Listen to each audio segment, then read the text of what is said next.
the bread of life. So they said to Jesus, Sir, give us this bread always. Jesus said to them, I am the bread of life. Whoever comes to me will never hunger, and whoever believes in me will never thirst. John 6 verses 34 to 35. Imagine if you were to never grow hungry or never thirst again. On a natural level, this would be an interesting reality. Of course, if you never had physical hunger or thirst, then you may never enjoy the delight of good food and drink. So why would anyone want to lose out on such delights? Of course, Jesus was not speaking of natural food and drink, he was speaking of supernatural hunger and thirst. And he was not saying that the spiritual food and drink he came to give us would eliminate our ability to delight in spiritual fulfillment. On the contrary, Jesus was saying that the spiritual food and drink he was to provide would result in never-ending fulfillment and satisfaction. Chapter 6 of John's Gospel will continue to be read throughout this week, the third week of Easter. This chapter presents us with what is traditionally called the Bread of Life Discourse. It's John's deep, mystical, and profound teaching on the Most Holy Eucharist. First of all, it's useful to look at this Gospel within its context. Recall that on the previous day, Jesus performed the miracle of the multiplication of the loaves and fishes, and a crowd of people who had been fed by him were now seeking more food.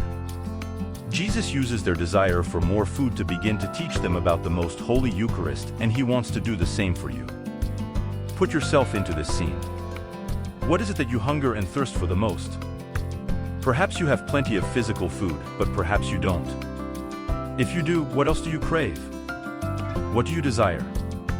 When you have identified your deepest desires right now, use these desires to allow our Lord to teach you about the bread of life.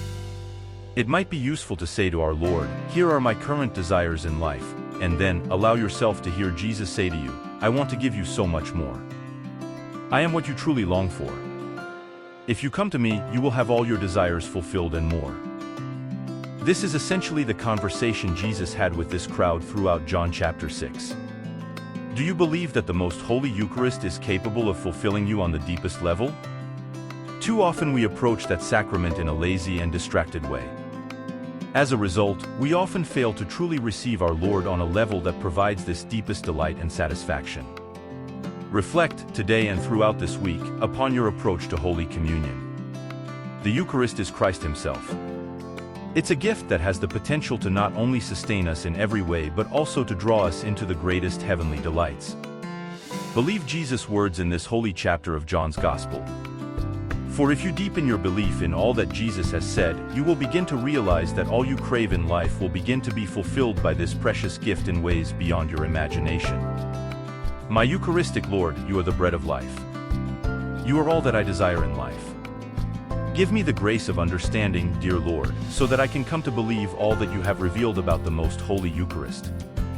I do believe, my God. Help my unbelief. Jesus, I trust in you.